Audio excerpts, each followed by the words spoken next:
They say everyone has to find their niche in life. Well, this is mine. Niche D, Tier 5, Bank A of Mausoleum 4. If this is where my ashes spend eternity, then I guess that's not so bad. But am I bound for heaven or for hell? The answer depends on who you ask. In Springfield, Oregon, where I grew up, practically every driveway has a truck or a camper, and a pickup gun rack is a mandatory accessory. My mother was raised in Arkansas, and my dad was from South Dakota. One of my most vivid memories is doing the weekly grocery shopping with my mother, and I felt closest to my father every Christmas when he and I visited his mother's grave. I never knew my paternal grandmother, but each year we would stand near her headstone, and my father would talk to her briefly, recounting the year's activities. All my grandparents came to Oregon in search of better jobs and better lives. As was common in the 1960s, I shared a small bedroom with my older brother until I was around 10 years old. The momentous occasion of moving into my own room took place the morning after enduring the ultimate insult. My bed-hog brother took up so much of the mattress that I rolled over the edge, hanging suspended just above the floor, barely able to breathe. I still vividly remember dragging my chest of drawers down the hall, screaming, "I can't take it anymore!" From then on, I slept on the den's hideaway sofa underneath my father's guns and the deer heads. Most importantly, it was a room with a door that locked, my gateway to privacy. I was at an awkward age then, and my voice was slow to change. Each time I answered the phone, people thought I was my mother. Even her friends couldn't tell us apart. My first real crush on another guy took place when I was a sophomore in high school. He was the 6'2" captain of the varsity cheerleading squad. I'll call him Dusty. I liked Dusty because he could do backflips the entire length of the gym during basketball games. He could hold 2 girls on his shoulders, one in each of the palms of his hands, and he made it look easy. I also liked being a Thurston Colt. And much to my parents' chagrin, I came to like lots of other Colts as well. My teenage angst started in earnest a year or two later when my mother opened up some of my mail. At the time, I was involved with someone who was 12 years older. I had been sneaking out of the house at night to meet him. It was easy for me to do that since my room was at the far end of the house. I would escape through the garage and sneak in later through my bedroom window. The only time I thought I might get caught was one night when in total darkness I smacked face first into a dead deer hanging in the garage. I had to hold my breath to keep from screaming when my face slapped up against the cold, skinless carcass. There was a positive outcome to the experience, though. It was a snap becoming a vegetarian a few years later. One Saturday night in the summer of 1977, as I was watching wrestling with my sister, my brother, and his wife, my dad came into the living room and turned off the TV. He called our first ever family meeting. Dad announced that he and my mother were having problems with their middle child.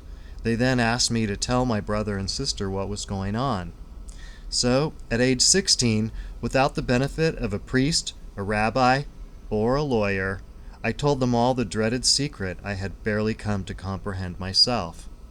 I told them I was gay. The room fell silent. I looked around. My bed-hog brother started to cry, and my sister's eyes got as wide as flying saucers. She looked like a frightened puppy. She told me later her biggest fear was that my father would jump across the room and hit me. She was wrong about that, sort of. He didn't hit me until a few weeks later. Our monumental family meeting dragged on for about a half hour as I talked to them about what had been going on. Finally, as this mantel clock started to strike 12, I got up and in true fairy tale form announced that I needed to be in my room before the last stroke of midnight, or I would turn into a pumpkin. I went out to my room and locked the door. My sister-in-law was immediately dispatched as the family emissary to begin diplomatic relations. She had a gay brother, so playing a neutral role came more easily to her. I told her I hated my parents. I didn't know until years later that while she was talking to me, the rest of the family was outside the window listening in. The historic family meeting was preceded by my parents taking me to see a psychologist. He worked here at this professional center. An unusual character, the first thing he did was tell me a story about how he used to carry a bat with him when he hitchhiked in college so he could protect himself from any truck drivers who picked him up that turned out to be faggots. Instantly recognizing this man was not my friend, I told him that I never brought girls home because whenever I did, my mother was mean to them. Then the psychologist sent me out of the room and called my parents into his office. I felt kind of bad when I heard him yelling at them. In addition to the psychologist, my parents made me watch a movie called Scared Straight about men who raped other men in prison. Well, I wasn't exactly sure how prison sex and being gay were related, but in their minds, both led straight to hell. My mother told me I was going through a phase. I remember saying that it wasn't a phase, it was more like an era. One day, my father followed me to my boyfriend's neighborhood in Eugene. From inside my boyfriend's house, we could hear my father driving up and down the street in his pickup. My dad never figured out which house we were in. He told me later he was carrying a gun. My dad sometimes had an anger management problem. Why such a reaction? My parents had worked hard to raise their sons to be hunters, fishermen, and sports enthusiasts. Instead, they had been gifted with one whose interests included singing to the trees, playing with frogs, and wearing expensive, shiny, white and brown patent leather shoes. Tension between me and my parents steadily increased during the weeks following our family meeting. One night, after an argument in which I cursed at my mother for the first time ever, my father broke down my bedroom door and started slugging me. I fought back, though, surprising him with a nosebleed. During our fisticuff, my mother called one of her brothers who quickly showed up and took me to his house. I vowed never to live at home after that, announcing instead that I would rather sleep in my 1967 Buick Special that I bought for my friend Dirk's parents.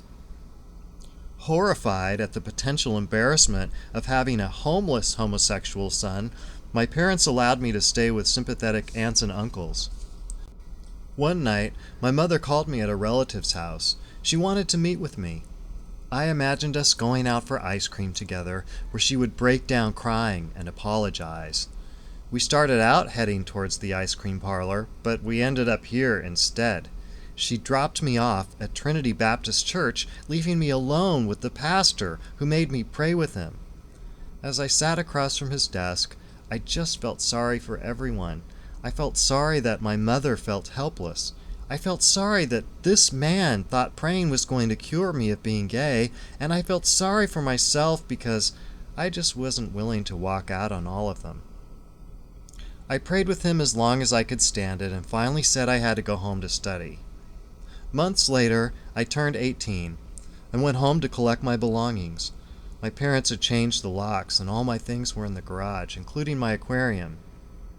After I moved out, my mother clipped out newspaper articles about pedophiles, and she mailed them to me with her letters, asking how I was doing. For 2 years after that, we rarely spoke. Eventually, our Cold War ended. While I turned away from Christianity, my sister became a fundamentalist and blamed me for destroying our family. I saw my parents twice a year, at Thanksgiving and Christmas. Every year my sister had a new boyfriend that she openly criticized at the table. I, on the other hand, thought every man she dated was absolutely adorable. As it turns out, she was dealing with her own secrets. At that point, I was still coming to terms with the fact that my parents had called in the aid of a psychologist, a Baptist preacher, and showed me a prison sex video in their attempt to save me. I knew their hearts were in the right place, but it only made me feel frustrated and lonely. I was at war within myself. Were they right? Was I a sick and twisted pervert? Did God hate me? And even more than that, was I sure I was gay? And why was I gay? Was it because I once fell out of the car and landed on my head in a grocery store parking lot when I was little? Or was it because my mom let me suck my thumb? All these questions troubled me for years to come. I had to do some exploring to find the answers. I had to know. And I had to find my niche in life before my niche found me.